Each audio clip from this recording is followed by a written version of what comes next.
October is Learning Disabilities Month, and we posted our question to you on Facebook asking parents about if you had any questions about learning disabilities, and the most common questions were in regards to ADHD and dyslexia, and that's why we've brought Bonnie Terry in studio this morning. She's a learning specialist, and you also specialize in working with students who have disabilities, learning disabilities. So let's get right to our first question. It's coming to us from Karen Kipp this morning. She writes, how early can you evaluate a visual processing disorders like dyslexia? My oldest son has it, and now my kindergartner is showing some of the same traits. When I asked his school to evaluate him, I was told he is too young to evaluate and that dyslexia doesn't show up until much later.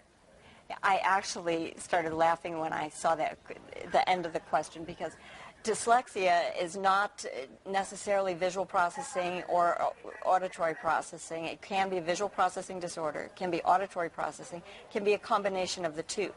Schools don't like to, jump the gun on it as early as kindergarten because often the behaviors, they'll kind of tend to grow out of them.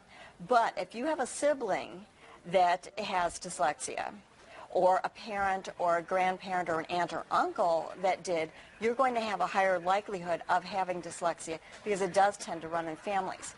Things to look for as early as kindergarten. We have all kinds of checklists in this. This is our screening tool.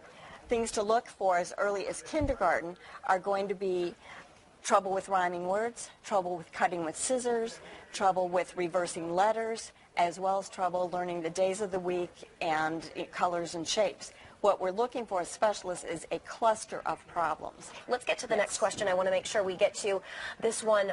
Our next viewer writes in, how do you know if your child has ADHD or if they're struggling due to an environmental situation or when they'll need professional help?